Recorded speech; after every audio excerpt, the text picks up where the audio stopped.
Semuanya. Dan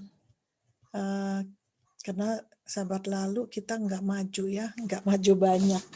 Jadi karena bagaimana Tuhan punya Roh Suci yang bekerja, dan kita akan mempelajari Kerinduan Segala Zaman bab 16 in His Temple, di dalam bait sucinya.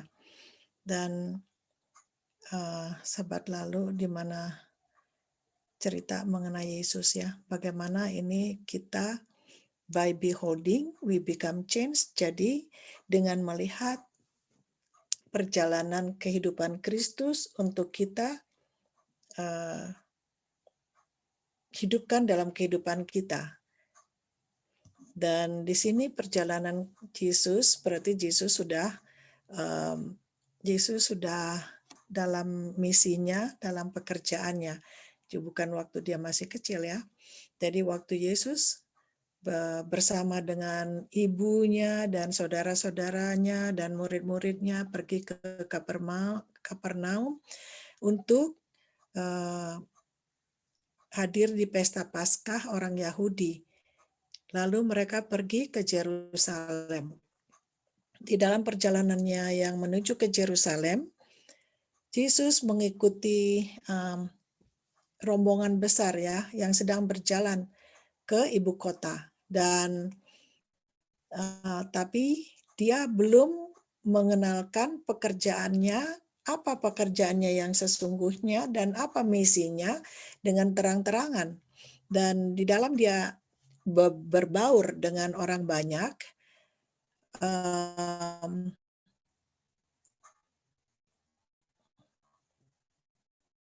tidak jarang berbaur dengan orang banyak, tidak membuat mereka memperhatikan akan Yesus tadi.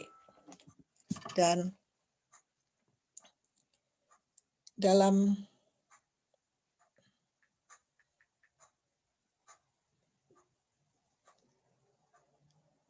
ya, apakah ini betul kan?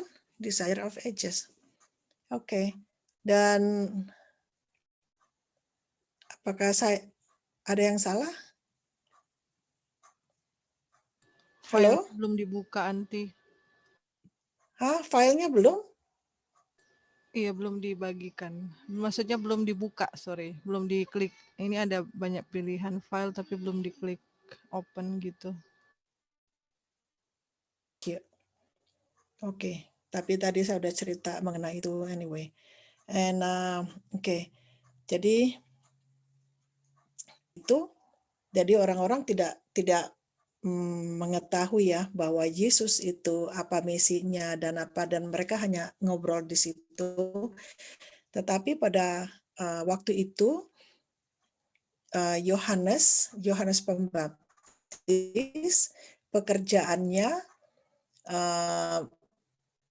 memberitakan kepada orang banyak itu, kepada orang-orang mendatangkan si mana akan kedatangan Mesias tadi, dan harapan mereka akan kedatangan Mesias itu dengan mereka berbincang-bincang dengan berkobar-kobar ya, dengan semangat, dan Yesus mengetahui itu. Yesus mendengar karena dia di dalam rombongan itu.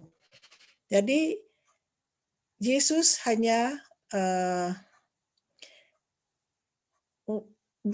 menyatakan bahwa mereka akan dikecewakan dengan harapan ini, karena Yesus tahu bahwa mereka sudah menafsirkan Alkitab dengan salah, dan dengan sungguh-sungguh, dengan ketekunan yang sungguh-sungguh diterangkannya segala nubuatan, serta mencoba membangkitkan perhatian orang banyak supaya mengadakan penyelidikan yang teliti akan firman Tuhan tadi.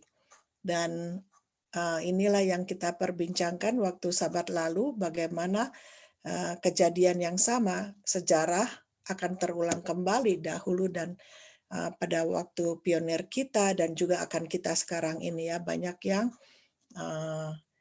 menyelidiki Alkitab, menyelidiki akan nubuatan, tetapi menurut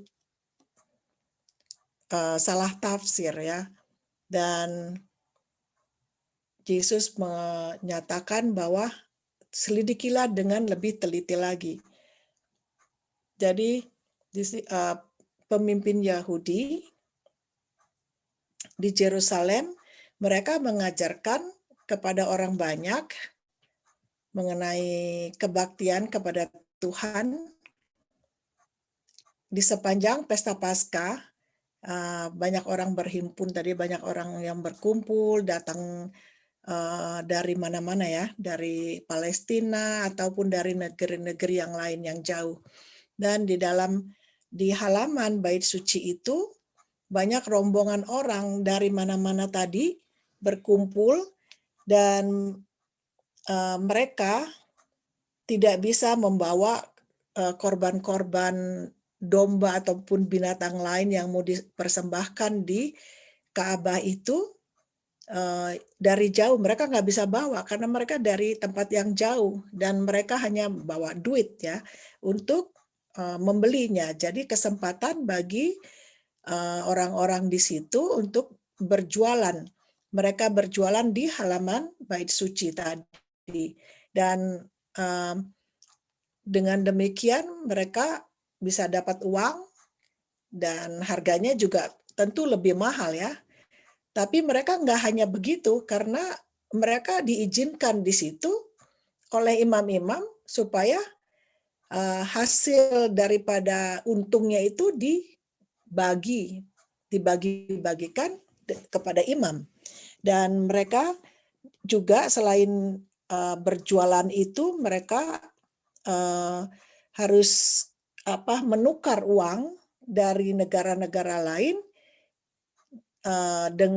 ditukar dengan uang yang untuk Bait Suci itu. Dan dengan cara menukar uang itu mereka menukarnya dengan licik gitu ya, dengan bohong, dengan nipu gitu. Dan supaya mereka dapat uang banyak, dengan demikian mereka bisa berbagi dengan imam-imam itu. Dan selain itu juga orang Yahudi dituntut membayar setengah sikal setiap tahun sebagai uang pendamaian karena nyawanya. Wow. Jadi harus bayar ya untuk nyawanya. Dan uang yang demikian, uang yang dikumpulkan itu digunakan untuk pemeliharaan Bait Suci. Dan jumlah uang yang dibawa sebagai persembahan sukarela disimpan di perbendaharaan Bait Suci. Dan uang, kalau kita sekarang di sini mungkin pakai persembahan kali ya, persembahan atau perpuluhan mungkin gitu. Dan penukaran uang itu di sini udah tadi dikasih tahu bagaimana mereka menipu dan juga pemerasan. Itulah sebagai penghasilan bagi imam-imam dan juga para pedagang menuntut harga yang terlalu tinggi untuk menjual mereka punya binatang-binatang itu ya untuk korban-korban tadi. Karena mereka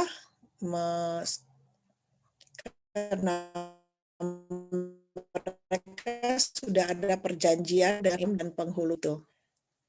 Agar mereka juga supaya, karena mereka mau kaya, memperkaya diri mereka sendiri, tetapi merugikan orang lain.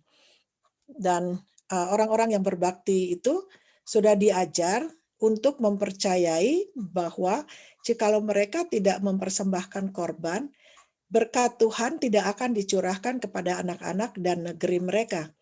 Dengan demikian dapat diperoleh harga yang tinggi untuk binatang-binatang itu. Sebab setelah datang begitu jauh, orang banyak itu tidak mau pulang ke diamannya, ke tempat mereka, ke negeri mereka masing-masing, dengan tidak menunaikan acara perbaktian yang mana mereka datang ke situ untuk membawa korban. Oke, kita kayaknya waktu itu udah di sini ya. Kita lanjutkan lagi. Banyak sekali korban-korban dipersembahkan pada waktu pesta Paskah itu. Dan angka penjualan di bait suci pun sangatlah besar. Kegaduhan yang ditimbulkannya menunjukkan perdagangan hewan yang ribut. Gantinya bait suci Tuhan. Di sana dapat didengar tawar-menawar yang ramai.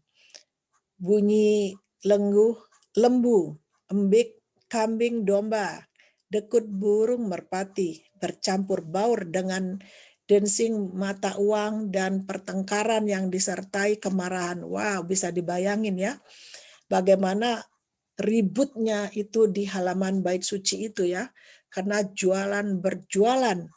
Mereka berjualan lembu, kambing, domba, burung merpati, dan juga uang mereka yang koin-koin yang wah rame, belum lagi tawar-menawar, dan akhirnya bertengkar dengan marah, dengan kemarahan, sehingga kacau, sehingga mereka orang-orang berbakti itu terganggu, dan ucapan yang ditujukan kepada Allah Ta'ala tenggelam dalam kegaduhan yang meliputi bait suci itu. Bisa dibayangkan kalau gereja dibuat seperti itu ya.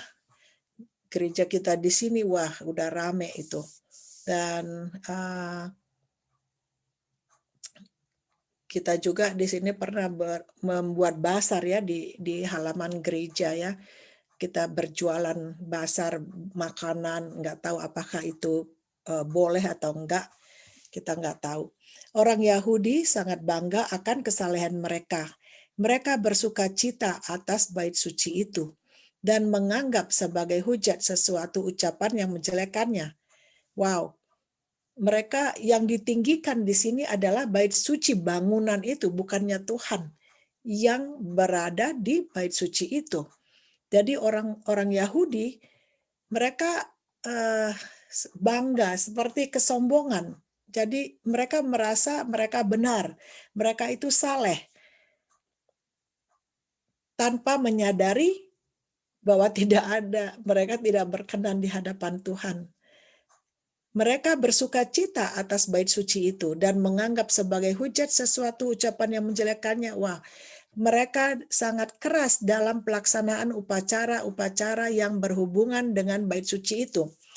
Jadi upacara-upacara ini apa? Tradisi. Akan tetapi, loba akan uang sudah mengalahkan ketelitian mereka. Jadi mereka melakukan semua upacara, semua dibikin sampai teliti, tetapi mereka dengan uang, kemewahan, itu sudah menggelapkan mata mereka. Dan hampir tidak sadar lagi sudah pergi jauh, mereka telah menyimpang dari maksud semula segala upacara yang telah ditetapkan Tuhan sendiri. Nah, bagaimana? Halo. Ya. Iya, upacara itu bukan tradisi, tapi itu ketetapan yang diberikan oleh Tuhan kepada bangsa Israel. Tapi ketika mereka menjadikan itu sebagai keuntungan atau loba, itu menjadi satu tradisi yang menjadi rutinitas, kebiasaan setiap tahun. Sehingga dibilang mereka sudah tidak sadar lagi dan sudah jauh telah menyimpang dari maksud semula segala upacara yang telah ditetapkan Tuhan sendiri. Hadirnya Tuhan di Ka'bah pada waktu pentabisan Ka'bah Salomo itu sangat memuliakan Ka'bah itu. Tetapi itu tidak lebih semarak dengan kehadiran Kristus, walaupun di Ka'bah yang dibangun oleh Zerubabel yang dipugar oleh Herodes dalam kemegahannya, sekalipun sudah tidak ada tabut perjanjian dan kemuliaan Tuhan tidak hadir lagi di sana di atas tutup Shekinah, tetapi kehadiran Kristuslah yang lebih menyemarakan daripada upacara itu dalam perbaktian setiap Sabat ataupun setiap tahunnya. Tetapi mereka tidak mengerti akan arti upacara itu karena mengejar loba atau keuntungan, ya, keuntungan pribadi daripada para imam-imam yang diwakili oleh para pedagang-pedagang di pelataran. Nah, satu hal yang kita mau tanya juga, apakah anti early yang dilakukan waktu di sana itu hari Sabat atau bukan? Kalau hari Sabat tentu melanggar ya. Basar itu kalau dilakukan hari Sabat. Karena ada roh nubuat menulis kalaupun di tempat-tempat lain basar juga tidak berguna untuk itu. Karena kesombongan yang terjadi di situ atau meraup keuntungan. Ya, ada kutipan-kutipan penubuat untuk itu, masalah basar. Kalau tidak salah di rumah tangga Advent, kalau tidak salah. Nah, inilah yang menjadi kepincangan di dalam peribadatan. Orang-orang dari jauh, dari Ethiopia, dari negeri-negeri yang jauh datang untuk beribadah dengan sungguh-sungguh, ketika mereka mendapati di sana adalah dagang, jual beli. Sehingga domba-domba yang mereka bawa, hewan-hewan yang mereka bawa itu sampai di pelataran Bait Suci itu sudah kurus karena berbulan-bulan perjalanan mereka. Tapi mereka tidak mau pulang dengan tangan hampa karena mereka rindu untuk mempersembahkan korban karena mereka percaya bahwa di Israel ada Tuhan Yahweh yang harus disembah. Tetapi dengan kerinduan yang sungguh-sungguh, contoh ya, di zaman rasul-rasul ada kepala perbendaharaan negeri Ethiopia, ya, Sida yang bertobat karena rindu datang dan dia persembahannya didengar walaupun dia harus bayar mahal untuk membeli domba dalam di pelataran Ka'bah, tapi dia didengar oleh Tuhan, dia punya persembahan diterima hingga dia bertobat. Kita tahu sendiri bersama bahwa Filipus mengajar dia untuk menerima Yesus sebagai juru selamat.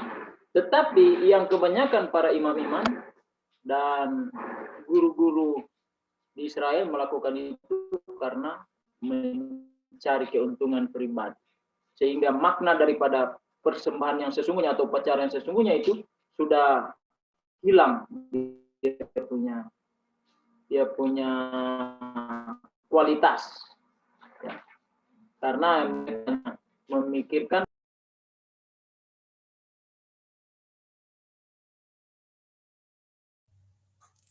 Halo? Putus ya? kepentingan pribadi. Oh, tadi disampaikan putus. Terima kasih Om Victor sudah menjelaskannya. Apakah masih ada yang mau menambahkan? Silakan. Ya, mau menambahkan. Silakan. Ya, jadi bayangkan ya kalau kita lihat ini betapa sedih ya hati Tuhan ya, karena lembaga yang melaksanakan proses untuk memperkenalkan Yahweh atau Tuhan itu melalui upacara yang memang Tuhan lembagakan untuk dilakukan, justru sudah tidak mengenal Tuhan mereka. Pencarian keuntungan secara pribadi atau berkelompok itu hanyalah merupakan hasil daripada kegagalan untuk mengenal Mesias. Sudah berpaling daripada pandangan daripada Mesias. Dan yang paling ya kalau dilihat dalam kondisi ini, mencari keuntungan ini adalah sesuatu yang hasil dari gagal untuk mengenal Mesias. Tapi kalau mau ditanya, dari sini apa yang membuat mereka menyalibkan Yesus? Kalau kita bertanya, apa yang membuat mereka menyalibkan Yesus? Adalah ketika dalam kondisi sedemikian tidak mengenal Tuhan dan sudah yang ditandai oleh mencari keuntungan pribadi, mereka merasa merekalah apa? Umat pilihan Tuhan atau yang paling benar di antara segala bangsa atau di antara orang lain. Dan ini adalah pelajaran yang sangat applicable buat saudara dan saya. Pelajaran yang membuat yang paling dosa atau ya dosa yang paling sulit dan hampir mustahil untuk disembuhkan adalah ketika merasa apa? Merasa benar dan sebenarnya dalam kondisi yang malang, melarat, miskin, buta, dan telanjang. Dan kalau kita mau lihat di sini, ini karena mereka atau kita yang menjalankan ini liturgi atau apa dogma agama atau ada satu kata yang paling tepat ya, kayak tata cara beragama, aturan beragama itu ya. Itu kita melakukan itu, kemudian kita akan merasa apa? Kita yang adalah yang benar. Dan di sini ditandai dengan mengatakan bahwa mereka bangga, orang Yahudi bangga akan kesalehan mereka bangga akan kesalehan mereka karena mereka menjalankan ini ritual-ritual yang memang sebenarnya itu bukti pengenalan mereka akan Tuhan. Bukti atau upacara-upacara yang menyatakan sebenarnya bukti pengenalan mereka akan Tuhan. Dan ini yang harus kita sebagai Israel rohani harus kita pelajari, apakah ini ada di kita atau tidak.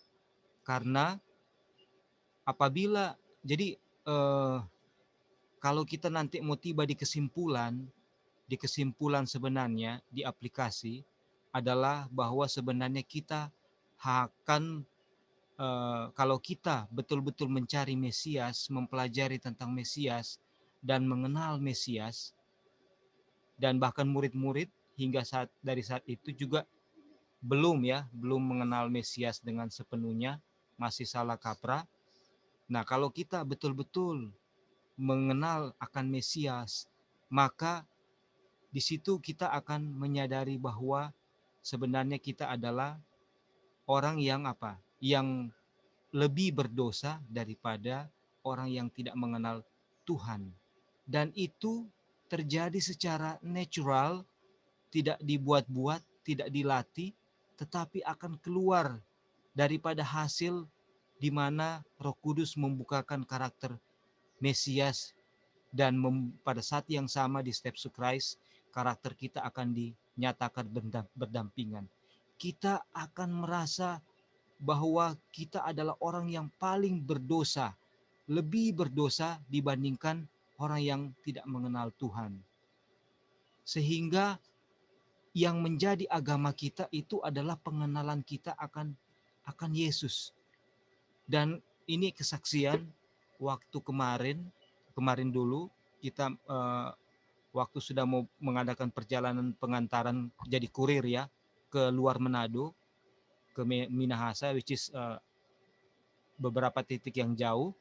Jadi kita prepare HP dan earpiece supaya di jalan ada firman Tuhan yang didengarkan dan bisa tetap tergugah ya. Dan itu pengalaman, pasti teman-teman juga mengalaminya.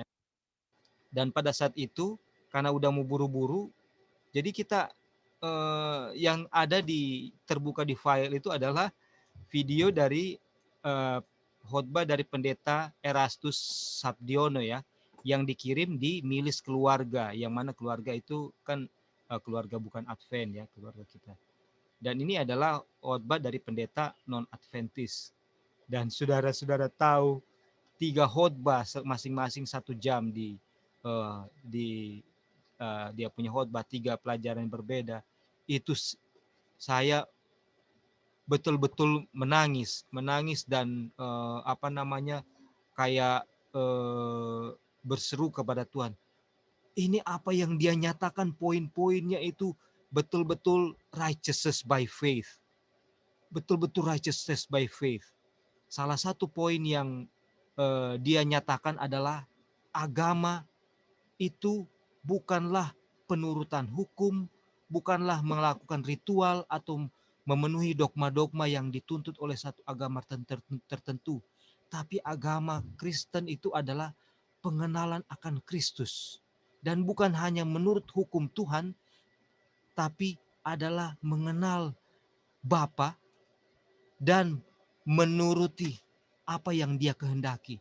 Dan dia bilang, sehingga segala sesuatu yang mau saya perbuat itu adalah sesuai dengan apa yang Allah mau kita lakukan. Tidak ada satupun yang saya mau yang tidak Allah mau yang saya lakukan. Aduh, dan banyak sekali poin-poin righteousness by faith yang dia nyatakan di situ, dan kita menangis. Kenapa?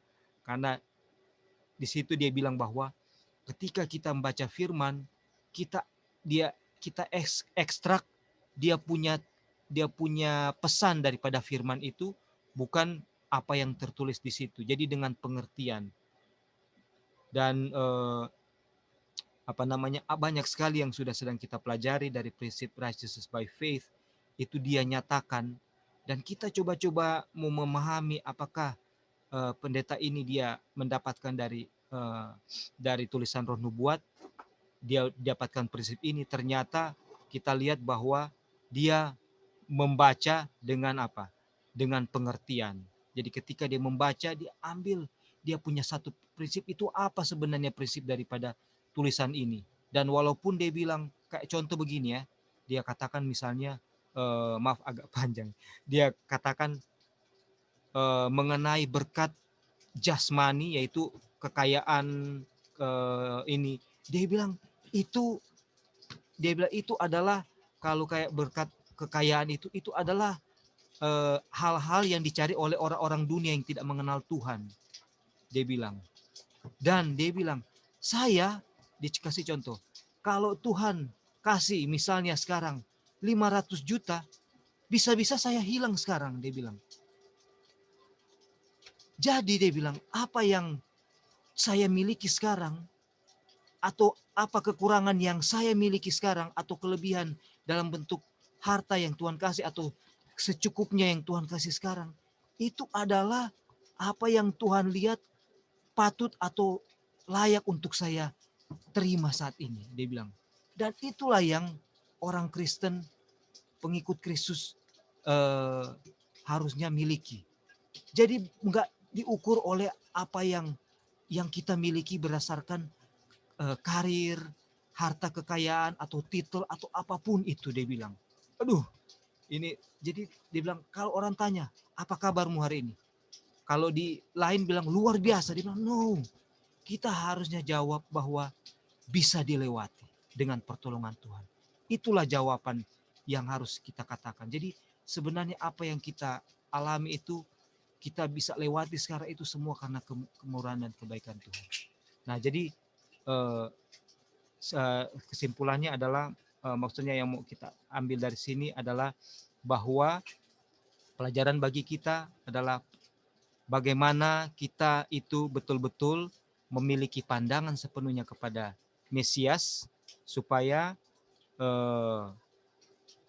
segala sesuatu yang ada di kita, bahwa saya ini adalah sudah memiliki atau sudah ada good works atau apapun itu akan dianggap, akan secara natural akan saya anggap sampah dan tidak ada apa-apanya. Dan akhirnya selalu ketika ada teguran, ada nasihat, itu kita aplikasikan itu untuk diri kita, dan kita akan bisa ditegur, dan kemudian kita akan bisa ini kan aplikasi apa yang terjadi, dan apa yang sudah sedang kita baca itu kita akan selalu aplikasi bahwa itulah kita, ya, kitalah Israel rohani ini.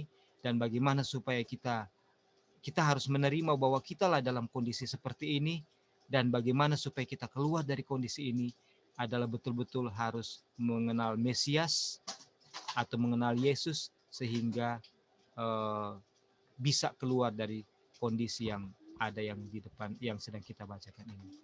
Mohon maaf sudah kepanjangan dan terima kasih. Nanti puji Tuhan. Terima kasih Roy atas penjelasannya dan tambahannya. Oke. Boleh Roy baca ini? Oke. Ketika Tuhan turun ke atas gunung Sinai, tempat itu disucikan oleh hadiratnya.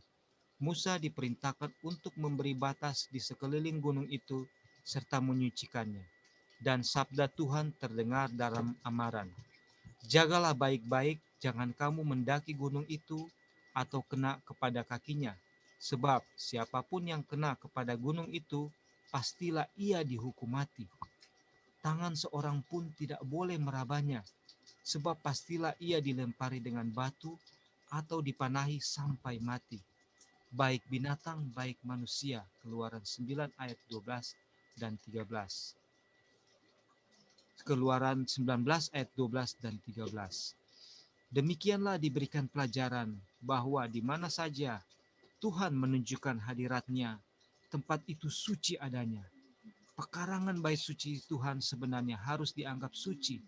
Namun dalam perjuangan untuk mendapat keuntungan, semuanya ini sudah dilupakan. Imam-imam Terus dan betul. apakah Ya, lanjut terus. nanti? Ya. Ya. Imam-imam dan penghulu-penghulu disebut sebagai wakil-wakil Bapa bagi bangsa itu. Sebenarnya mereka harus membetulkan perlakuan salah terhadap halaman bait suci itu. Seharusnya mereka memberikan kepada orang banyak suatu teladan keikhlasan dan belas kasihan. Gantinya mempelajari keuntungan mereka sendiri, seharusnya mereka mempertimbangkan keadaan dan keperluan orang-orang yang berbakti dan seharusnya bersedia menolong orang-orang yang tidak mampu membeli korban yang dituntut. Akan tetapi hal ini tidak mereka lakukan. Loba akan kekayaan telah mengeraskan hati mereka. Ya. Ya. Silahkan penjelasannya.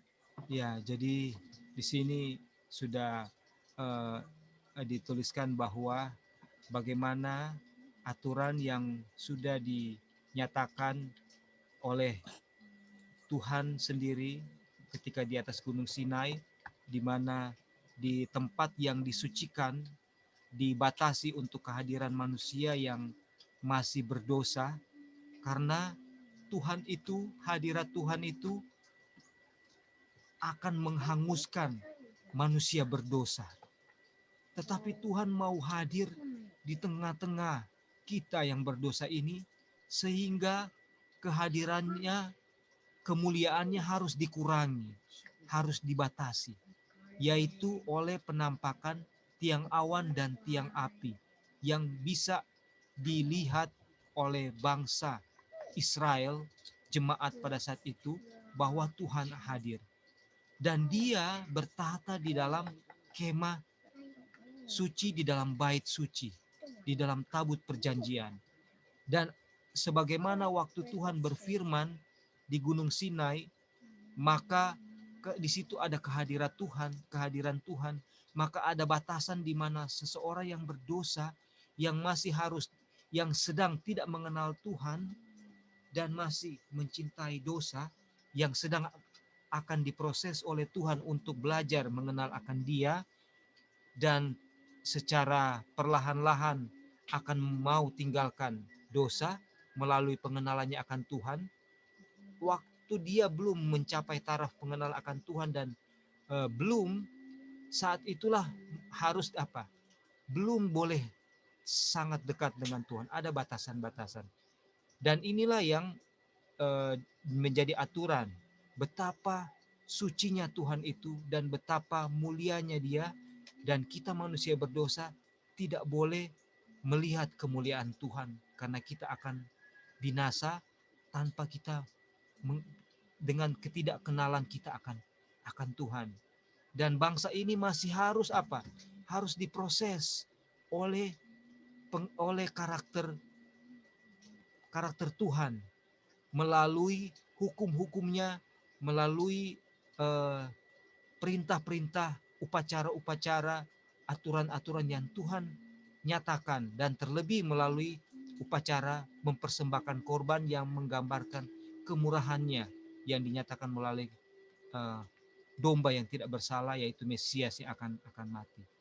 Dan seharusnya yang mewakili ini adalah orang-orang yang sudah ditunjuk ini adalah yang paling mengetahui dan menjalankan prinsip ini. Dan sangat menyedihkan, justru halaman bait suci yang sangat suci, sangat kudus, di mana orang berdosa ketika ke tempat itu akan melihat betapa baiknya Tuhan, tapi di saat yang sama betapa adilnya Tuhan, keadilan Tuhan, di mana orang berdosa harus dihukum mati. Dosa menuntun kepada kematian, tapi dosa dan kasih dan keadilan itu bercium-ciuman, berjalan bersama-sama. Bahwa Tuhan itu kasih, tetapi dosa tidak boleh direndahkan, tidak boleh dianggap enteng. Mrs. White ketika dia mencampur air akan pekabaran yang harus dinyatakan kepada umatnya, waktu itu dia melihat dalam penglihatannya atau dalam mimpi atau apa saya lupa, tapi dia melihat Yesus memberikan wajah yang tidak senang dan berpaling dari wajah Mrs. White. Dan di situ dia merasakan kesedihan yang luar biasa, sudah mendukakan Tuhannya dan sudah membuat Tuhannya tidak senang. Dan mulai saat itu dia akan menyatakan kebenaran apa adanya tanpa dicampur-campur air. Dan ini adalah beban bagi setiap pekabar Injil untuk membawa kabar seperti apa yang Tuhan kehendaki untuk dikabarkan. Dan inilah beban bagi para imam-imam seharusnya untuk menyatakan kemuliaan Tuhan dan menjaga kekudusan. Tetapi karena mereka tidak mengenal Mesias lagi, sudah kehilangan pandangan kepada juru selamat yang menggambarkan karakter Bapa, itu yang membuat mereka merasa tidak menyadari atau kehilangan kepekaan akan kekudusan bait suci. Dan hasilnya adalah pelanggaran yang sangat menyedihkan itu. Yang paling parah lagi dalam kondisi itu, justru mereka merasa merekalah umat pilihan Tuhan dan merekalah yang paling benar. Yang nanti kita akan pelajari seterusnya ketika Mesias yang sebenarnya itu datang berhadapan dengan mereka, justru mereka tidak kenal dan mereka justru apa? Bermufakat untuk menyalibkan dia.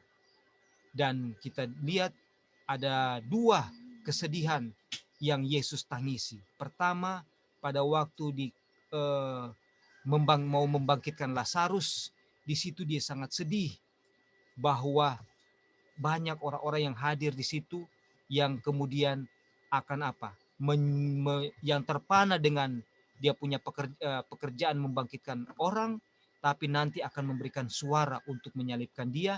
Dan banyak dari situ juga akan mati karena tidak mau tinggalkan Yerusalem waktu pembinasa keji itu sudah berdiri di tempat kudus, sudah mau ini. Kemudian yang kedua, pada saat Yesus memasuki Yerusalem dengan arak-arakan dengan keledai muda, ketika segala sesuatu sedang indah, semuanya dia dieluk-elukan, dan ketika tiba di suatu bukit di mana Ka'bah kelihatan di situ Yesus menangis. Dia menangis dan karena dia melihat bahwa karena kebebalan hati, merasa diri benar, inilah yang hasil daripada tidak mengenal Yesus yang membuat mereka tidak mau tinggalkan Yerusalem. Walaupun tentara Roma sudah izinkan untuk mereka keluar, tapi mereka tetap tidak mau keluar sehingga akan binasa. Aplikasi bagi kita adalah bagaimana kita yang sebenarnya adalah perwakilan-perwakilan Tuhan, di mana the treasure surga, segenap terang dari surga sudah diungkapkan kepada kita. Biarlah kita dengan pertolongan Tuhan, dengan waktu, dan ini kita belajar akan Tuhan supaya kita betul-betul boleh mengenal Tuhan menyadari keberadaan kita ini, bahwa kita ini sama sekali tidak ada apa-apanya.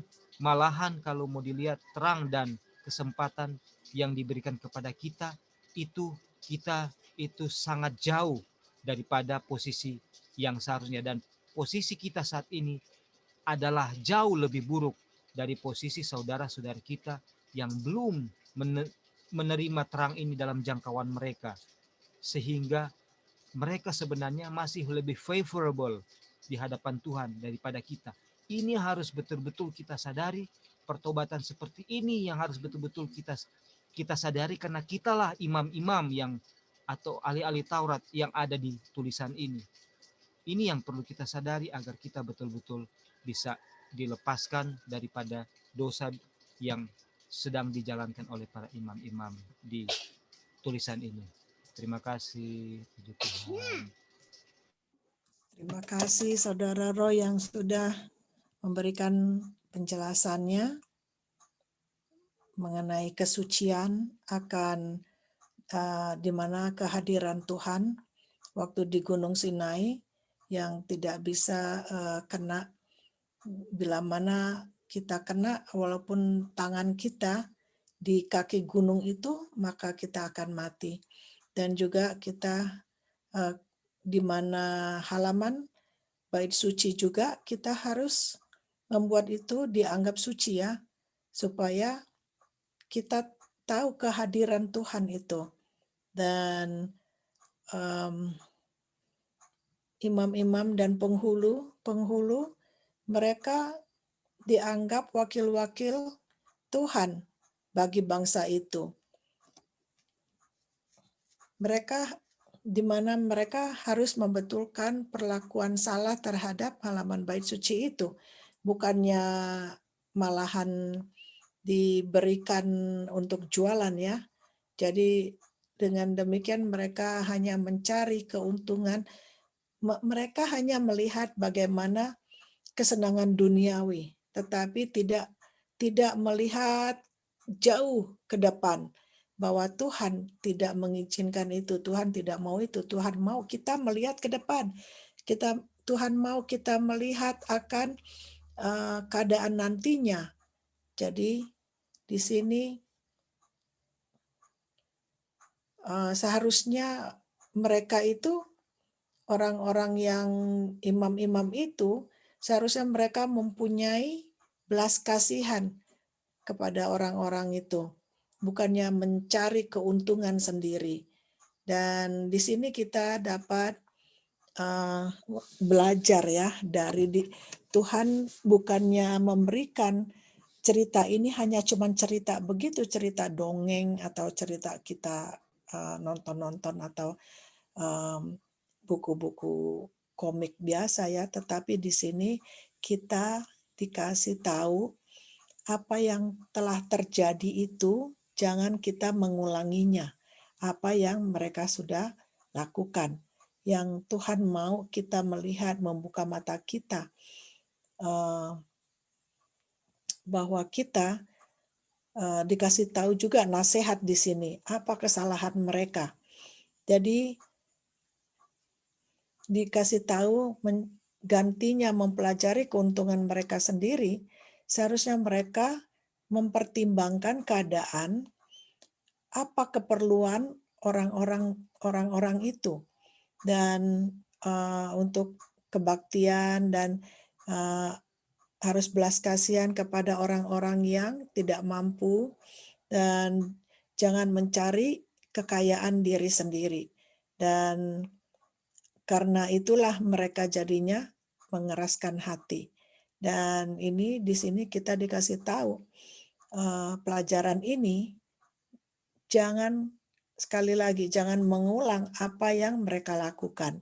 Karena tadi sudah dikasih tahu juga bagaimana kalau kita percaya kepada Tuhan bahwa Dia akan memberikan kita cukup setiap hari. Karena apa? Kalau kita kaya, kita lupa akan Tuhan. Dan di sini juga keras hati. Jadi kita kasih tahu, kalau saya dikasih kekayaan pasti lupa Tuhan. Karena apa? Karena sudah malas. sudah ada kok, semua udah ada. Jadi ya sebagai rutinitas aja gitu ya, nggak ada kesungguh-sungguhan untuk mempelajari firman Tuhan. Nah, disitulah. Oke. Kita akan lanjutkan lagi. Boleh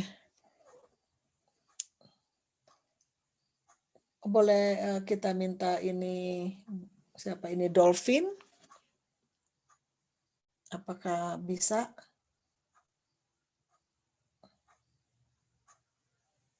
Ya, bisa kami. Oke, baca itu 2 paragraf dan keterangannya juga. Terima kasih.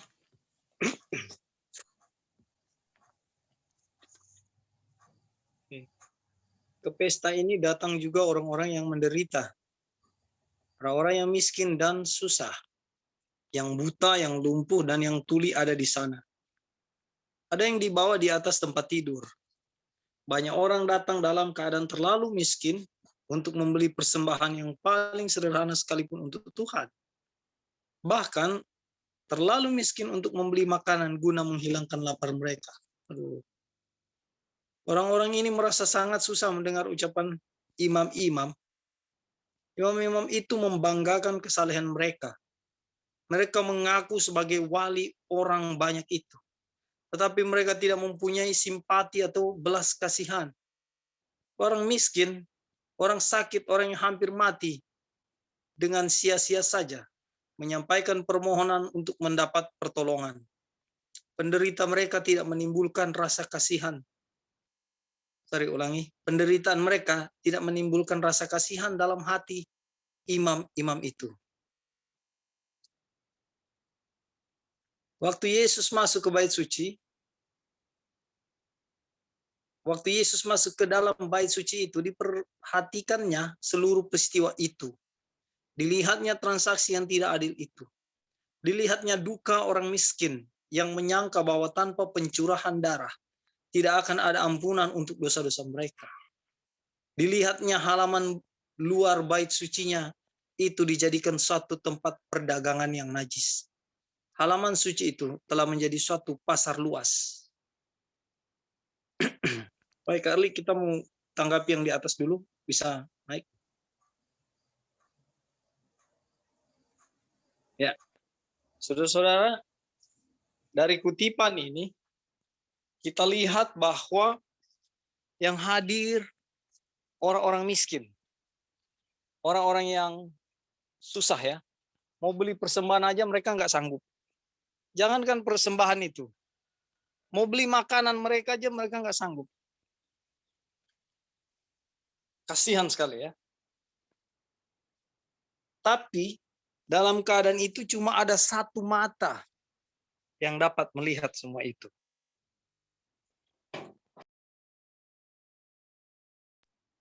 Hanya Yesus yang memperhatikannya.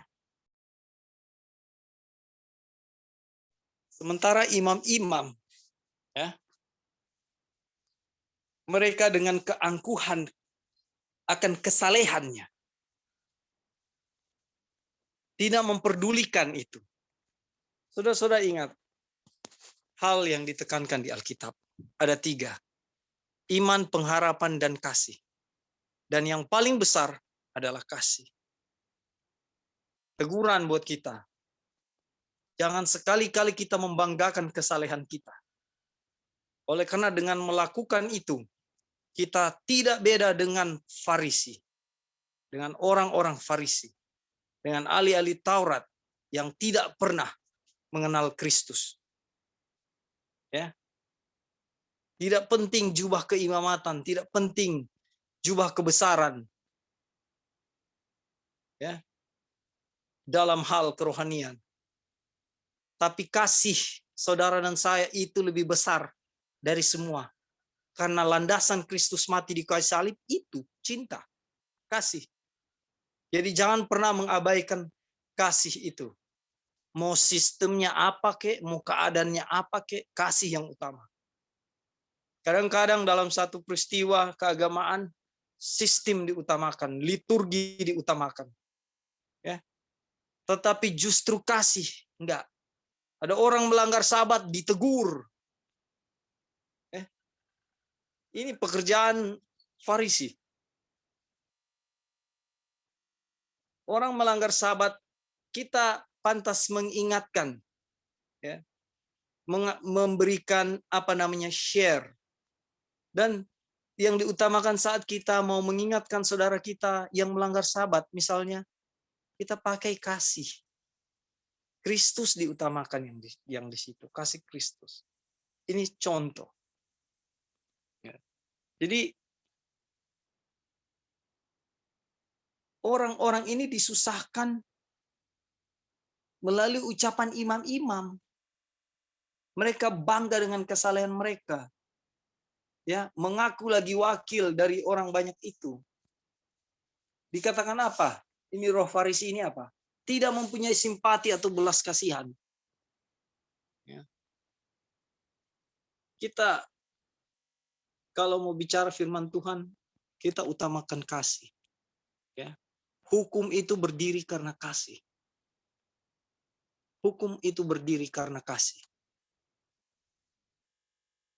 Hukum bukan semata-mata hukum. Hukum adalah kasih. Tuhan Yesus memberi makan, menyembuhkan orang pada hari Sabat, memetik gandum pada hari Sabat, dihakimi. Ya. Jadi bisa turun, Carly? Sorry, naik ya begitu. Jadi hal ini harus kita perhatikan, ya. Jangan sampai hal-hal yang merugikan jiwa-jiwa yang harusnya datang kepada kita. Ya. Tata bahasa kita, ya, percakapan kita, kasih kita itu harus semua melambangkan bagaimana Yesus kasih kepada kita. Ya. Kita aja hanya hidup oleh kasih karunia kok. Apa yang bisa disombongkan dengan apa yang kita punya? Ya. Dan mata yang jeli itu, mata penebus itu melihat keadaan dan peristiwa di waktu itu. Ya. Bait sucinya jadi satu tempat perdagangan yang najis. Minggu lalu saya baca, ya, kenapa di situ tidak dibilang Tuhan Yesus marah, tapi kenapa akhirnya saya tahu kenapa Tuhan Yesus marah. Oleh karena pasar itu sudah jadi bagian transaksi kecurangan, ya, mengambil keuntungan. Tadi juga Brother Roy sudah bahas pribadi, ya, keuntungan-keuntungan pribadi yang terjadi di situ dan transaksi kotor terjadi. Lalu orang-orang miskin tidak diperhatikan, ya. Nah inilah alasannya kenapa. Jadi acuan dari dua kutipan yang saya baca mau bilang bahwa dalam kesusahan apapun kita, mata Tuhan Yesus tertuju kepada orang-orang yang tertekan, orang-orang yang menderita, orang-orang yang rindu mendapat kelepasan. Ya. Satu pun dari kita tidak ada yang lolos dari mata Tuhan. Kita punya pengharapan oleh kasih-Nya. Jadi kasih itu ditekankan. Ya. Sebaliknya di gambaran kutipan pertama yang saya baca, roh Farisi itu jangan ada di antara kita. Jangan ada, saudara. Puji Tuhan dengan righteousness by faith, pelajaran yang mengajarkan kerendahan hati, pelajaran yang mengajarkan bagaimana karakter Kristus itu menjadi bagian kita. Dan biarlah kita tidak on off, hari ini kita memiliki karakter Kristus, besok tidak, jangan. Biarlah ini selamanya menjadi bagian kita. Ingat, jangan ada roh Farisi di dalam kehidupan kita. Karena waktu Tuhan Yesus bilang, hai engkau keturunan ular beludak. Ular itu iblis. Ular itu setan. Kita keturunan setan ketika kita memiliki roh itu. Terima kasih, Kak Arli. Puji Tuhan. Terima kasih, Saudara Dolphin, akan penjelasannya. Dan memangnya Yesus melihat semua itu, peristiwa itu, transaksi yang gak adil katanya, orang miskin, dan juga dosa-dosa mereka. Aduh, Yesus melihat itu udah nggak benar gitu ya. Dan Tuhan itu sayang sama kita ya. Jadi kita ini nggak dikasih kesempatan, maksudnya jadi imam seperti itu. Mungkin kalau kita dikasih kesempatan jadi imam kayak gitu, mungkin kita juga akan ada melakukan sama seperti itu ya. Tapi Tuhan itu sayang sama kita. Karena apa? Dalam keadaan kemiskinan kita nggak ada jalan untuk korupsi ya, untuk kita melakukan yang sama. Terima kasih kepada Tuhan atas Tuhan mengajarkan kita langsung. Dan ini bagaimana orang-orang yang miskin, buta, tuli, apa semua itu, orang yang mereka nggak ada kesempatan untuk menyelidikin firman Tuhan langsung, dan mereka hanya percaya kepada imam dan penghulu-penghulu itu. Mereka hanya dengar aja apa yang dikatakan, oh begini, begitu. Dan mereka hanya, oh iya, percaya apa yang dikatakan mereka, karena mereka memberikan jaminan, memberikan mereka punya kehidupan kepada imam-imam dan penghulu. Disangkakan mereka, oh ya mereka yang bersekolah, mereka itu yang punya pendidikan, mereka itu yang di bait suci gitu. Itulah yang sama seperti kita juga yang kita pikirkan bagi, oh ya pendeta-pendeta itu mereka yang belajar, mereka yang diurapi sama Tuhan. Padahal kita nggak tahu ya apa yang terjadi gitu ya. Dan kita sekarang ini tidak menyerahkan kehidupan kita kepada imam-imam ataupun kepada pendeta-pendeta, tetapi kepada Tuhan. Tuhan Yesus. Dan kita belajar, kita dididik langsung oleh Tuhan Yesus. Dan Tuhan yang mendidik kita, Dia dengan firman-Nya untuk kita turuti dan kita pelajari. Terima kasih kepada Tuhan atas kesempatan ini ya. Dan apakah ada yang mau menambahkan? Silahkan.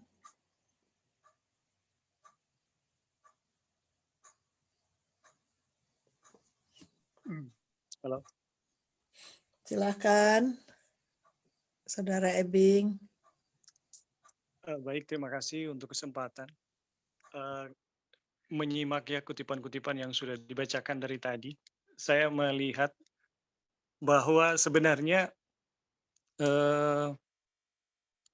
transaksi jual beli ini tidak masalah. Jadi ini kita melihat bahwa ada masalah di dalam pelataran Ka'bah ya, di mana Ka'bah itu menjadi satu transaksi yang menodai kekudusan Ka'bah, dan di sana terjadi praktek-praktek yang tidak baik ya, tidak baik. Ada penipuan, ada pemerasan, dan mencari keuntungan yang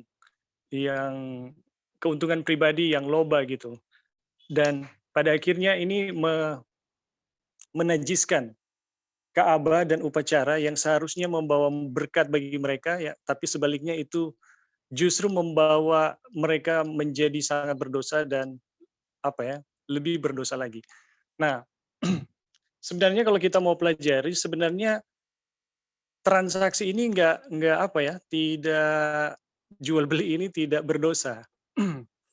Jual beli ini tidak berdosa. Mereka berdagangan menjual domba dan membeli domba ini nggak berdosa. Cuma yang menjadi dosa adalah ketika itu dibuat di dalam pelataran Ka'bah yang seharusnya Ka'bah itu hikmat ya. Tapi apa yang mereka buat ini, transaksi-transaksi ini dibuat di dalam Ka'bah. Itu yang pertama. Yang kedua, kenapa ini menjadi dosa? Yang kedua adalah ada kong kali kong ini antara imam dan penjual. Jadi penjual menaikkan harga yang tidak wajar ya, sehingga itu betul-betul menyusahkan bagi orang yang datang dari jauh, bahkan orang miskin sekalipun, itu menjadi hal yang sangat sulit. Kemudian di pihak imam-imam ini memberi doktrin. Dan menurut saya inilah cikal bakal korupnya sistem Ka'bah. Doktrinnya apa? Doktrinnya adalah kalau kita tidak memberi persembahan kepada Tuhan, Tuhan tidak akan memberkati kita.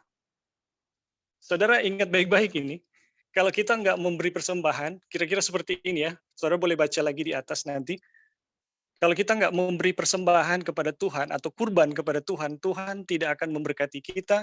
Dimanapun kita berada, Tuhan akan semacam memberi kutuk ya kepada kita. Dan saya merasa inilah akar atau cikal bakal korupnya sistem peribadatan ini. Di mana kenapa demikian? Di mana imam-imam ini telah melihat Tuhan itu seperti berhala. Jadi saudara-saudara, kalau kita pergi ke dunia kafir ya, dunia kafir itu punya berhala, punya Allah-Allah gitu, punya ilah-ilah. Dan ilah-ilah mereka itu akan senang kalau ilah mereka itu diberi persembahan atau diberi sesajen lah seperti itu, atau sejenis pemberian-pemberian. Akan merasa senang kalau diberi seperti itu. Dan berhala mereka akan balas memberkati. Jadi kalau diberi anak, diberi kurban, jadi balasan berhala adalah berkat-berkat gitu. Tapi kalau tidak diberi sesuai dengan maunya berhala akan murka dan mengutuk. Dan saudara-saudara tahu imam-imam ini telah melihat Tuhan itu seperti itu. Dipikir Tuhan itu akan digerakkan oleh persembahan kurban mereka. Tuhan itu akan marah kalau tidak membawa kurban kepada Tuhan gitu. Dan Tuhan akan mengutuk, Tuhan akan memberkati kalau ada kurban yang diberikan. Dan yang menjadi fatal, orang banyak percaya akan hal ini. Tanpa mempelajari lebih dalam, mereka semua percaya sehingga ini menjadi satu kutuk bagi siapapun yang terlibat di dalam sistem upacara ini. Jadi imamnya terkutuk, orang-orang yang percaya juga terkutuk. Jadi sebenarnya praktek-praktek kenajisan di dalam Ka'bah ini sebenarnya lahir dari sini.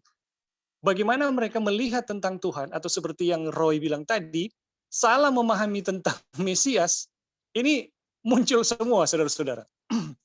Jadi ketika mereka salah melihat tentang Mesias, yang terjadi adalah keadaan yang sangat menyedihkan di dalam sistem peribadatan. Mereka telah menyamakan Mesias atau Tuhan itu seperti berhala. Jadi dipikirnya Tuhan itu bergerak kalau dengan usaha mereka atau dengan perbuatan-perbuatan mereka. Jadi Tuhan akan senang kalau diberi perbuatan baik, misalnya taat ke gereja, taat ke Ka'bah, rajin mengikuti upacara, rajin memberi persembahan, Tuhan akan memberkati mereka.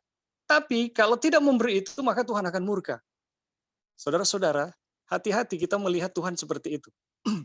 Kita kalau masih sama dengan itu, mau tidak mau kita akan mengulangi hal yang sama. Mungkin dalam bentuk yang lain ya. Hal yang sama seperti bangsa Yahudi telah jalankan. Jadi salah paham tentang Tuhan yang hasilnya adalah korupnya keadaan mereka. Nah, yang saya lihat juga adalah hasil dari paham seperti ini menyebabkan mereka kehilangan makna tentang kesucian. Dan ketika mereka kehilangan makna tentang kesucian hadirat Tuhan, Ka'bah, ya, mereka akan kurban yang seharusnya menjadi makna penyelamatan bagi mereka itu jadi nggak berarti lagi. Saudara-saudara, ketika kita kehilangan makna tentang kesucian Tuhan, ya, arti Yesus sebagai kurban, ya, itu tidak akan berarti bagi kita.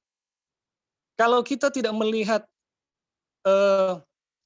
kesucian Tuhan di dalam hukum-hukumnya, tidak melihat betapa dalamnya kesucian Tuhan, betapa hikmatnya kesucian Tuhan, maka kita akan kehilangan betapa besarnya kemurahan Tuhan yang Tuhan berikan melalui kurbannya.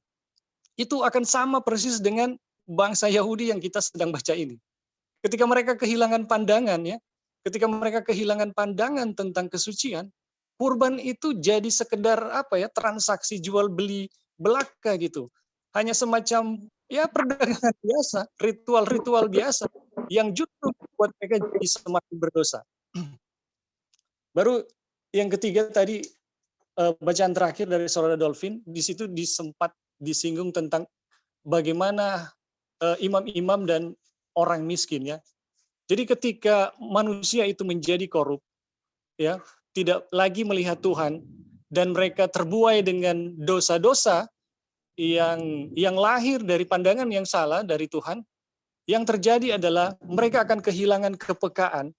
Salah satu indikatornya terhadap orang yang dalam keadaan kemiskinan. Jadi saudara-saudara, imam-imam ini, orang ini bukan miskin ya saudara-saudara, karena kita bisa bilang, sekalipun mereka tidak bekerja, tapi mereka mendapatkan persembahan yang sangat banyak. Tadi sudah dibaca bahwa mereka mendapatkan setengah shikal, wajib dari setiap orang. Belum persembahan-persembahan yang lain. Sebenarnya ini sudah cukup bagi mereka. Tetapi karena sistem yang korup dari pandangan yang salah tentang Tuhan, hasilnya adalah hati mereka itu menjadi buta terhadap keadaan-keadaan sulit dari orang lain. Jadi salah satu ciri bahwa kita masih memiliki pandangan ya yang salah tentang Tuhan, bahwa kita masih hidup dalam dosa-dosa Farisi, kita akan kehilangan kepekaan terhadap orang-orang yang sulit yang ada di sekitar kita, yang menjerit sebenarnya membutuhkan saudara-saudara. Jadi ada konsekuensi ketika kita mempraktekkan satu dosa, kemudian dosa itu diulangi tapi kita nggak menyadarinya. Ini hanya satu indikator bahwa sebenarnya kita udah jauh dari Tuhan gitu. Tapi kalau kita mau pelajari dari cerita ini, cikal bakal ya asal muasal dari praktek-praktek korup ini adalah ketika mereka melihat Tuhan itu seperti berhala. Yang pada kenyataannya Tuhan itu beda 100% dari berhala, saudara-saudara. Tuhan kita nggak menunggu persembahan kita untuk memberkati kita. Tuhan nggak digerakkan oleh doa-doa kita untuk memberkati kita, saudara-saudara. Atau dengan kesetiaan kita untuk memberkati kita, tidak. Tuhan tidak menunggu semua yang baik yang kita lakukan dulu baru Tuhan memberkati kita, enggak. Malahan semua kebaikan kita itu datangnya dari Tuhan. Dan kalau kita berhasil melakukan yang baik, kita bersyukur bahwa Tuhanlah yang telah melakukannya di dalam diri kita. Oke, mungkin itu saja dulu. Terima kasih untuk kesempatan. Terima kasih Saudara Ebing yang sudah menjelaskan. Apa masih ada yang mau kasih atau kita lanjutkan? Ya, selamat Oke, sahabat. silahkan. Selamat sahabat. Ketika belajar ini, saya mengingat tentang Raja Saul, 1 Samuel 15 ayat 22, dikatakan bahwa tetapi jawab Samuel, apakah Tuhan itu berkenan kepada korban bakaran dan korban sembelihan, sama seperti kepada mendengarkan suara Tuhan? Sesungguhnya mendengarkan lebih baik daripada korban sembelihan, memperhatikan lebih baik daripada lemak domba-domba jantan. Ayat 23, sebab pendurhakaan adalah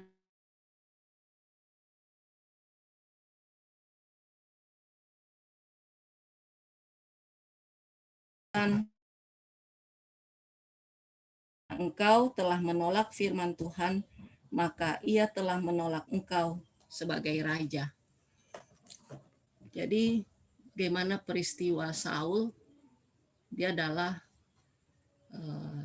tidak menurut apa yang Tuhan perintahkan. Dengan cara dia merasa bahwa cara dia ini adalah benar. Dan itu memang sering terjadi di dalam diri saya, bahwa ada kadang suka timbul ada kedua kepribadian. Ketika saya di kondisi ini, saya menjadi seorang yang munafik, merasa diri benar, merasa bahwa saya mengatakan seakan-akan saya memang melakukannya, padahal tidak. Dan inilah yang Tuhan Yesus mau sembuhkan untuk saya. Dua kepribadian ini sangat berbahaya. Ketika saya menyadari, kenapa ketika saya dengan seseorang ini saya baik, tetapi ketika di lain pihak saya kok menjadi seperti manusia yang tidak mengenal Tuhan. Dan Tuhan, puji Tuhan, Tuhan mengingatkan saya. Dan di mana memang kondisi Laodikia itu ketika kita tidak menyadari bahwa saya salah, merasa diri benar. Dan itu yang Tuhan Yesus mau sembuhkan kepada saya, bahwa akuilah kesalahan dan jangan mempunyai hati yang munafik. Munafik itu yaitu bahwa dilihat orang saya seorang yang baik, seorang yang rohani, ya, tetapi padahal yang sebenarnya tidak demikian. Nah, inilah dua kepribadian yang sangat berbahaya yang timbul di dalam diri saya. Dan puji Tuhan, saya masih dalam tahap belajar. Dan di mana dinyatakan bahwa firman ini, tubuhmu adalah bait suci. Nah, seperti halnya dalam pelajaran ini. Bukan saja bait suci yang terjadi di dalam peristiwa Tuhan Yesus, tetapi lebih spesifik lagi bahwa tubuhmu adalah bait suci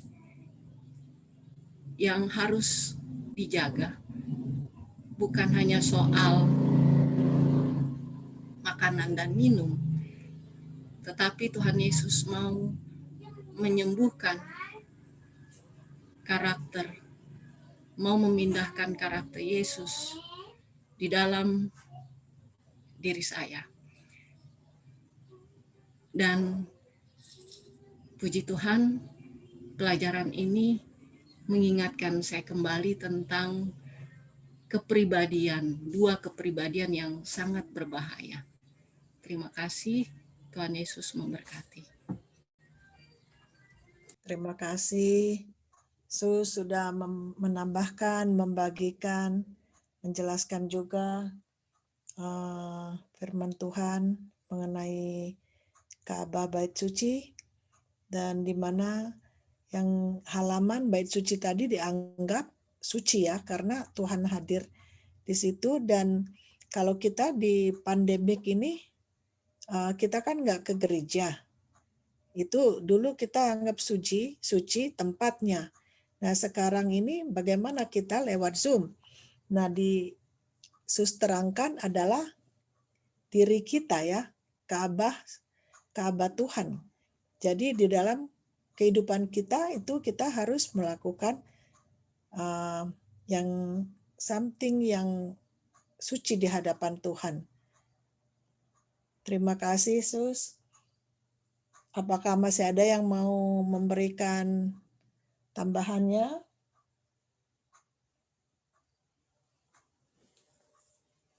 Kalau enggak, kita akan lanjutkan satu kali lagi bacaan. Boleh Sus? Baca Sus satu paragraf ini. Yang Kristus ya, Kak? Ya, silahkan. Kristus melihat bahwa sesuatu mesti dilakukan.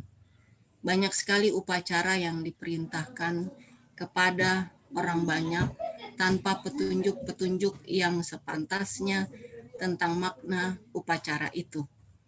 Orang-orang yang berbakti mempersembahkan korban mereka tanpa mengerti bahwa korban tersebut melambangkan satu-satunya korban yang sempurna.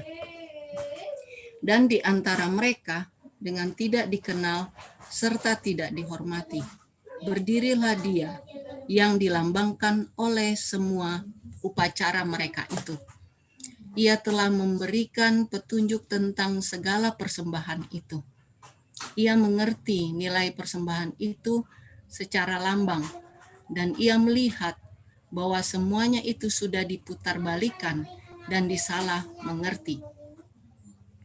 Perbaktian kerohanian sedang menghilang dengan begitu cepat. Tidak ada lagi hubungan yang mengikat imam-imam dan penghulu-penghulu itu dengan Allah mereka.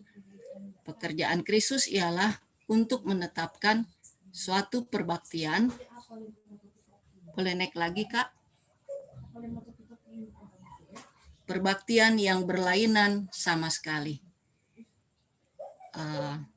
Di sini di mana dari pertama bahwa Kristus melihat bahwa sesuatu mesti dilakukan. Ada sesuatu yang harus dilakukan. Ketika seseorang mau memasuki halaman bait suci itu, dia harus membawa domba. Yang artinya domba itu adalah Yesus. Tanpa domba, seseorang tidak bisa masuk di dalam bait suci. Nah, inilah yang jadi aplikasi buat saya, bahwa harus dengan Yesus, bersama-sama dengan Yesus. Dan harus ada sesuatu yang harus saya lakukan. Dan di peristiwa ini, di mana para imam dan penghulu-penghulu tidak menyadari tentang keadaan yang sebenarnya. Bahwa keadaan yang sebenarnya adalah melambangkan Yesus, tentang korban persembahan. Korban satu-satunya yang sempurna. Dan ini adalah di zaman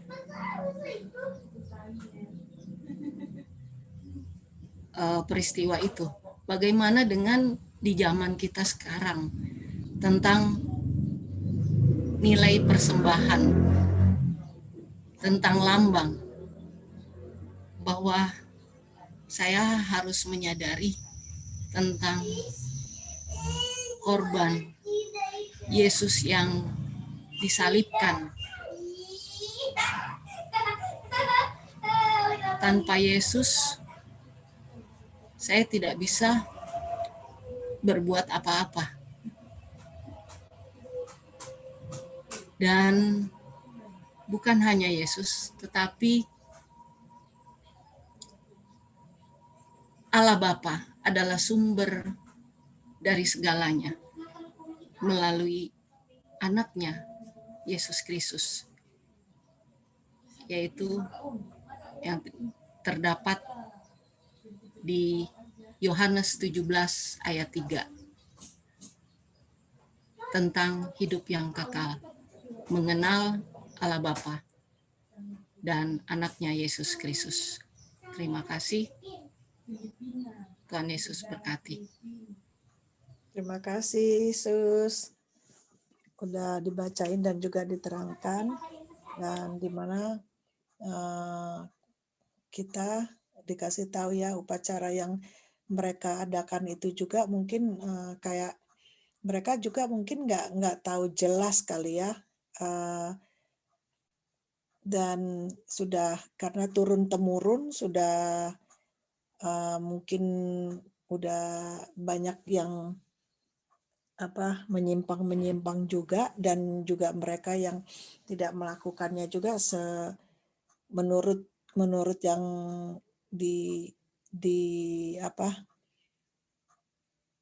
yang sudah ditulis. Dan begitu juga dengan apalagi dengan kita ya yang sudah jauh sekali. Makanya Mrs. White dikirim sama Tuhan untuk menuliskan kembali, dan melalui vision, melalui mimpi, dan melalui Roh Suci juga yang bekerja di dalam pikiran Mrs. White, sehingga dibikinlah buku-buku ini supaya kita tidak diputarbalikkan dan disalah mengerti lagi. Mungkin juga kalau kita baca Alkitab, banyak sekali yang orang-orang yang membuat mereka punya pengertian sendiri, dan masing-masing mempunyai pengertian masing-masing, dan line upon lainnya juga menurut mereka punya sendiri. Jadi dikasihlah kita keterangan yang lebih jelas untuk mempelajari buku-buku yang sudah melalui Mrs. White berikan ini, supaya apa? Supaya kita tidak tambah hilang juga dan tidak diputarbalikkan juga, dan dengan jelas. Dan terima kasih. Apakah masih ada yang mau menambahkan di sini? Silahkan kalau yang mau memberikan lebih lanjutkan penjelasan, dan silahkan. Ya, sedikit saja ada, kita melihat bahwa sejarah berulang kembali apa yang sudah terjadi di bangsa Israel dulu secara badani, sekarang Israel rohani. Ya. Tentunya ada yang jasmani, ada yang rohani ya. Apa yang sudah terjadi dalam kesalahpahaman atau bukan kesalahpahaman, kesalahan yang memang sudah diatur oleh dari pimpinan-pimpinan yang merusak tatanan persembahan yang seharusnya benar di mata Tuhan ketika itu dilakukan dengan baik, dengan benar, sesuai dengan iman, sesuai dengan terang, sesuai dengan konsep yang diberikan sejak awal, diberikan sistem upacara itu akan menjadi satu sukacita. Bahkan Roh Nubuat mengatakan jika itu dilakukan dengan benar di zaman kerajaan Salomo, itu kemuliaan Tuhan memang betul-betul nyata. Ya. Jika itu tidak pernah berubah. Tetapi alhasil semuanya sudah menjadi berubah, dan bahkan dogma-dogma yang keluar dari perpaduan antara kekafiran dengan kebenaran itu sejak keluar daripada Babylon itu menjadi apa ya? Menjadi konsumsi teologi bagi rabi-rabi yang diturunkan kepada murid-muridnya di zaman sampai Tuhan Yesus ada dengan zaman Yohanes Pembaptis. Itulah sebabnya Tuhan mengubah sistem-sistem itu dalam cara Tuhan sendiri, sehingga Tuhan Yesus sendiri tidak bersekolah di sekolah rabi-rabi. Yohanes Pembaptis seharusnya menurut kebiasaan harus sekolah di sekolah rabi-rabi, tetapi Tuhan tidak mempersiapkan untuk itu. Karena dogma-dogma yang mereka akan ajarkan tentu tidak sesuai dengan prinsip-prinsip kebenaran. Nah, itu pun terjadi sekarang. Sejarah berulang kembali.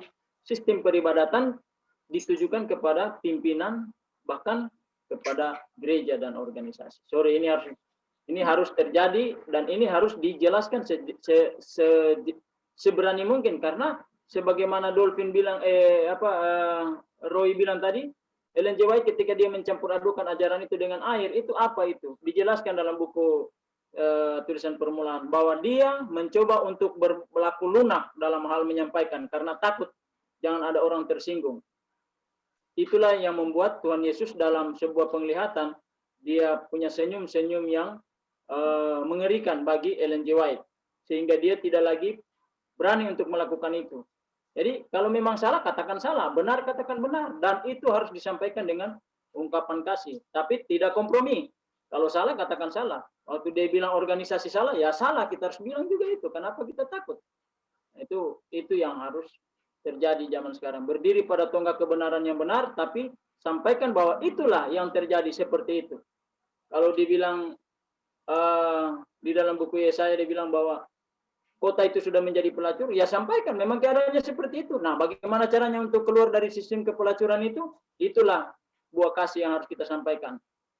Prinsipnya harus ditegakkan kembali. Bagaimana hidup dalam kebenaran, kesucian, mempersiapkan diri untuk bisa dimeteraikan.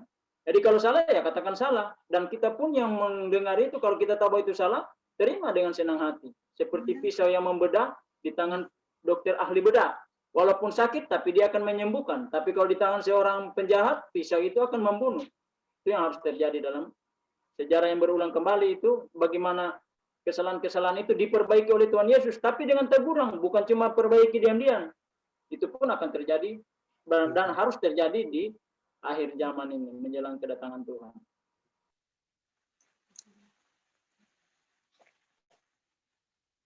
Terima kasih Om Victor akan tambahannya. Dan silakan Ebing mau menambahkan. Ya, baik, terima kasih Anti Erli. Thank you. Ya, dari kutipan ini jelas ya, kita diulangi kembali bahwa ketika cara pandang kita salah ya tentang Tuhan, maka peribadatan kita juga akan salah. Ketika bangsa Israel salah memahami makna dari upacara itu, maka sistem peribadatan mereka salah. Dan ini adalah prinsip mendasar ketika kita mau menjalankan satu praktek ibadah. Jangan apa ya, jangan sampai salah saudara-saudara.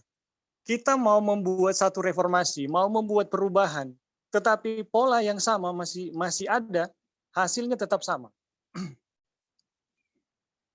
Jadi bagaimana kita memahami tentang Mesias? Bagaimana kita melihat keampuhannya di dalam membersihkan dosa-dosa kita? Ini adalah poin yang penting sekali dari upacara ini. Dan upacara ini, saudara-saudara, kalau tidak dipahami, maka yang terjadi adalah kita nggak akan lebih baik daripada bangsa Yahudi, saudara-saudara. Dan bilang cuma putar-putar di satu tanpa, cuma putar-putar di situ, Jo. Jadi pemahaman tentang Yesus sebagai juru selamat ini akan membuat kita pertama hilang yang namanya pembenaran diri atau kesalehan diri, saudara-saudara. Merasa diri lebih saleh dari orang lain. Salah satu efek dari gagalnya para imam memahami makna ini, makna dari kurban ini, hasilnya mereka merasa lebih baik dari orang-orang kafir yang lain, saudara-saudara. Jadi karena mereka merasa lebih baik dari orang-orang kafir yang lain, mereka merasa bahwa semua kebaikan itu ada dalam ukuran mereka semua. Mereka bisa dengan semena-mena gitu membuat satu standar dari standar yang satu ke standar yang satu. Padahal Tuhan itu punya standar yang sangat tinggi dan sangat dalam, saudara-saudara. Kalau standar Tuhan ya dipahami dengan benar, saya sangat yakin tidak ada seorang pun yang akan bakal jadi seperti ini. Ya, sistem upacara ini tidak akan terjadi. Sistem upacara yang korup ini, kenapa ini terjadi? Ini karena gagalnya mereka memahami betapa hikmatnya sebenarnya hadirat Tuhan itu. Ya, betapa sucinya hadirat Tuhan itu. Nah, ketika mereka gagal ini, upacara itu jadi ya ritual belaka. Ellen White pernah menulis seperti ini.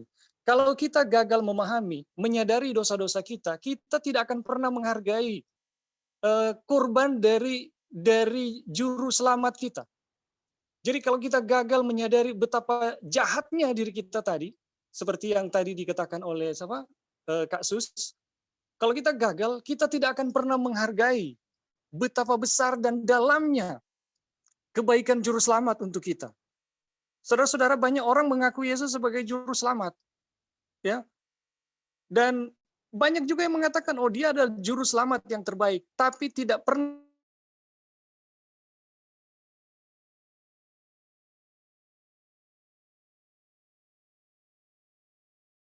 kan satunya, itu jarang, saudara-saudara. Kenapa? Karena banyak orang masih melihat dirinya cukup baik. Lebih baik dari orang lain, lebih saleh dari orang lain gitu. Tapi saudara-saudara, kalau kita melihat betapa berdosanya kita di hadapan Tuhan, di depan hukum yang menuntut kita akan melihat, oh Tuhan, kita sangat membutuhkan Engkau sebagai juru selamat. Yesus Kristus sebagai anak domba itu akan sangat dihargai kalau kita menyadari betapa jahat dan kejihnya diri kita. Oke, itu saja dulu. Terima kasih, Anti Erli. Terima kasih Saudara Ebing yang sudah menjelaskan tambahannya? Terima Ada kasih. sedikit, ada tambahan Oke, sedikit. silahkan. Ya, masih Tante Erli. Kita juga jangan terjebak pada pola penyampaian yang selalu mengatakan bahwa kita harus melihat itu. Tapi begini, setiap kita kan mempelajari kebenaran itu untuk diri kita sendiri. Tetapi bagaimana kita bisa menyampaikan kepada dunia atau kepada saudara-saudara kita yang kita tahu itu salah, kan kutipan membuat banyak mengatakan kita harus memberitakan Injil untuk menyelamatkan mereka yang hampir binasa. Nah, sekarang bagaimana kita menyampaikan kalau itu salah? Lalu kita terjebak pada kata-kata jangan nanti kita menganggap diri kita lebih baik dari orang lain. Padahal bukan itu tujuannya. Ketika kita mau menyampaikan itu salah, katakan salah bahwa itu memang penyampaian daripada firman Tuhan. Tulisan Alkitab ditulis itu untuk memperbaiki tingkah laku orang Israel. Alkitab ditulis oleh Tuhan melalui rohnya, diilhamkan kepada nabi-nabi, disuruh mereka menulis untuk menegur kesalahan-kesalahan orang Israel. Bukan mengatakan bahwa nabi-nabi itu lebih baik daripada orang Israel yang lain, bukan. Nah, itu pun terjadi. Ellen G. White dipercayakan untuk menulis nasihat tulisan roh nubuat untuk menegur Israel rohani, Seventh-day Adventist yang sudah banyak kesalahan sehingga ditegur, bukan untuk gereja lain. Nah, itu pun kita sebagai penganut agama Kristus, kita menegur diri sendiri dalam kapasitas kita sebagai umatnya, bertobat, lalu sampaikan itu. Itulah sebabnya Matius 28 ayat 19. Pergi, jadikan semua bangsa muridku dan ajar mereka. Apa maknanya itu? Bertobat dulu kita, hidupkan dulu, mengaku bahwa kita berdosa di hadapan Tuhan, terima Yesus juru selamat, lalu tongkat estafet akan terjadi. Nah, jadi jangan sampai kita terpuruk cuma pada kita lebih baik, harus mengakui bahwa kita lebih berdosa dari orang lain. Itu memang harus terjadi, tapi jangan cuma sampai situ. Lakukan itu untuk kemuliaan Tuhan dalam pekabaran Injil. Jadi jangan terjebak nanti bahasanya terlalu halus dan membuat kita, kita ini tidak ada apa-apanya. Betul sekali, itu saya aminkan. Tapi bagaimana caranya menyampaikan? Kadang-kadang, harus saya bilang, ketika merasa tersinggung dengan teguran yang seperti itu, kita menganggap orang lain lebih baik dari kita, atau kita lebih baik dari orang lain. Bahaya untuk itu. Tapi kita harus menjelaskan itu secara detail dalam kapasitas apa waktu kita menyampaikan, baik di dalam khotbah ataupun di dalam penyampaian secara penginjilan. Sampaikan itu dengan kasih. Betul sekali kita adalah orang berdosa, tapi bukan saya yang ditinggikan. Kita melihat Kristus yang ditinggikan. Kalau pandangan kita lari daripada salib Kristus dan kebenarannya, maka kita akan mengangkat diri kita sendiri. Itu kan sudah terjadi, banyak kita lihat. Ketika dia mengambil hak prerogatif Tuhan Yesus, menyamakan dirinya dengan Yesus, nah itu bahaya. Jadi ini harus kita menyampaikan ini supaya jangan jadi tersimpang siur dalam pengertian ini. Berikan dengan jelas, memang betul kita adalah orang berdosa, membutuhkan juru selamat, tapi sampaikan juga kepada orang bahwa inilah kebenaran yang harus kita miliki bersama-sama untuk mempersiapkan diri kita bagi hari kedatangan Tuhan kedua kali. Sebelum dia datang kan kita akan memasuki masa kesukaran yang hebat, yang belum pernah terjadi dan tidak akan pernah terjadi, yaitu 7 kutub. Sebelumnya itu ada undang-undang yang harus kita. Ini harus persiapan yang harus kita sampaikan. Bagaimana caranya? Mempersiapkan diri kita dan juga orang lain untuk bisa bersedia bagi hari Maranatha. Makasih. Baik, halo Anjirli, ada tambahan sedikit. Ya, silahkan. Jadi Saudara Victor, saya tidak menyinggung ya, saya lagi membahas apa yang kita lagi baca dalam kutipan ini. Jadi minta maaf kalau rasanya menyinggung ya. Nah, kita lagi membahas ini. Jadi dari sebelum-sebelumnya kita lagi belajar tentang pembenaran oleh iman ya. Jadi betapa jahatnya dosa merasa diri benar. Dan ini membuat kita lebih cenderung untuk melihat dosa orang lain, saudara-saudara. Padahal diri kita itu sangat jahat dan sangat menjijikan. Dan kalau kita mempelajari, ini khusus mempelajari bagaimana menegur orang lain ya. Saudara-saudara, memang Tuhan tidak membatasi tegurannya. Dia bisa juga menggunakan batu ataupun binatang untuk menegur kita. Tetapi ketika kita mau menjadi penegur yang efektif, yang menyelamatkan, bukan membinasakan ya. Karena ada juga orang-orang yang menegur bukan membawa jiwa-jiwa lebih dekat, tapi justru lebih tersandung, lebih jauh, bukan lebih dekat. Makanya ada pelajaran, kalau kita belajar peraturan Injil, saudara-saudara boleh baca di di tulisan-tulisan permulaan atau di Gospel Workers atau di pelayan pendeta dan pelayan Injil, itu buku-buku atau Christian Service, saudara bisa baca tentang pelayanan. Yang namanya pelayanan, itu nggak sembarangan, saudara-saudara. Yang namanya kita mau mengambil tugas keimamatan, itu nggak sembarangan. Apalagi mau menegur dosa. Itu nggak sembarangan. Ini harus diperhatikan, bukan karena kita sakit hati ya. Kita sakit hati melihat tersinggung gitu dengan apa ya, dosa-dosa dari misalnya anggota-anggota di jemaat kita langsung lampiaskan gitu. Kemudian kita memberi label, kita lagi menegur mereka, padahal kita sakit hati loh, saudara-saudara. Bahaya. Kita mengatasnamakan teguran, tapi sebenarnya lagi sakit hati dengan keberadaan mereka yang mungkin tidak adil kepada kita, mungkin diskriminasi kepada kita. Kita merasa kita wajib menegur mereka karena dosa-dosa mereka. Ini hati-hati, saudara-saudara. Kenapa? Tugas di dalam menegur itu haruslah hikmat. Kalau kita belajar di dalam kabar kesukaan, nggak usahlah kabar kesukaan. Di dalam tulisan Ellen White, yang namanya mau membawakan peneguran itu, mereka itu semacam mengambil beban tugas keimamatan, dan imam-imam itu akan menjalankan tugas itu harus dikuduskan dulu. Baru mereka bisa layak untuk menjalankan itu. Nah, sebelum mereka dikuduskan, mereka nggak layak, saudara-saudara. Kenapa Yesus berhak untuk menegur orang lain? Ya, Yesus memang dia manusia yang hidup dengan kata-kata dan hidupnya sama gitu. Kemudian saudara-saudara, kita bisa lihat bagaimana cara menegur Yesus, saudara-saudara. Kemudian kita juga bisa melihat cara menegur Yohanes Pembaptis. Jangan dulu Yesus ya, kita lihat Yohanes Pembaptis. Yohanes Pembaptis, bagaimana dia menegur? Itu orang sadar, saudara-saudara, bukan karena ditunjukkan dosanya begitu detail kepada orang-orang itu.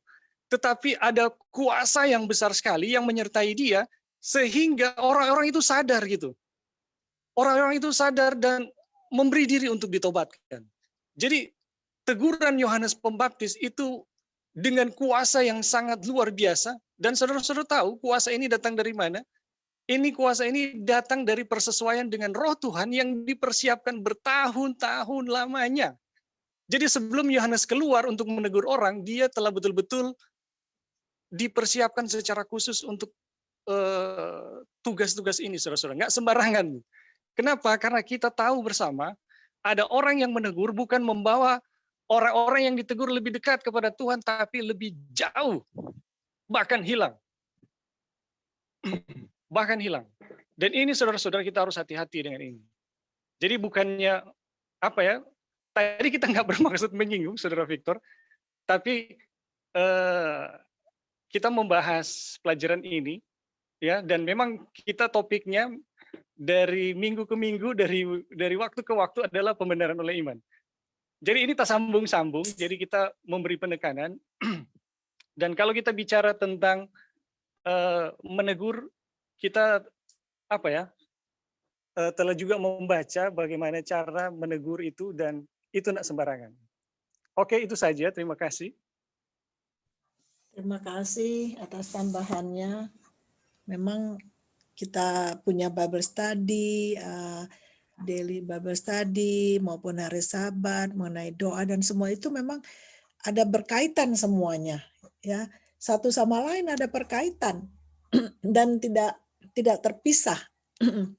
Dan mengenai malaikat yang ketiga.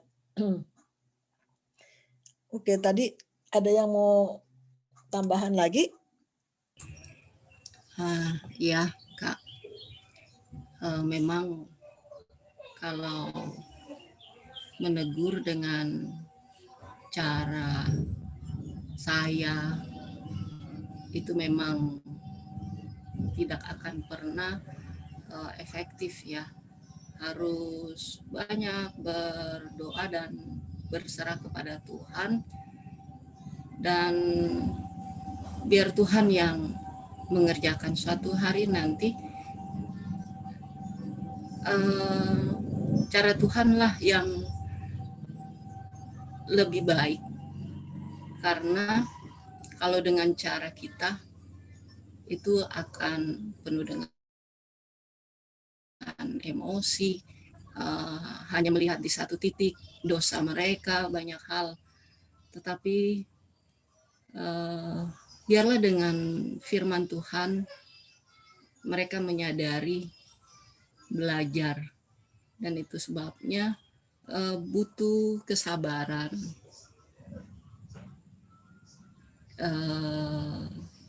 butuh kedamaian hati, butuh kemurahan hati, harus berdamai dulu dengan Tuhan. Itu sebabnya yang tadi Saudara Ebing bilang, share tadi, bahwa tidak sembarangan, membutuhkan satu tuntunan Tuhan. Kadang kita manusia itu ya maunya instan, maunya cepat, harus bertobat, tetapi bukan itu Tuhan. Dan Tuhan tahu setiap manusia, kebutuhan setiap manusia itu sangat berbeda, kapasitasnya sangat berbeda, pendidikan, latar belakang bermacam-macam. Nah, hanya Tuhanlah yang bisa mengerjakannya. Terima kasih. Terima kasih Sus atas tambahannya.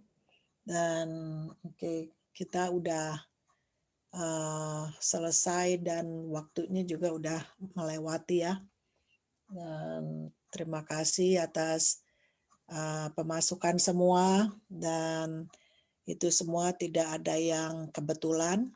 Semua itu adalah Roh Suci Tuhan yang bekerja satu sama lain, dan biarlah apa yang segala kita katakan dan kita pelajari, biarlah itu memuliakan nama Tuhan.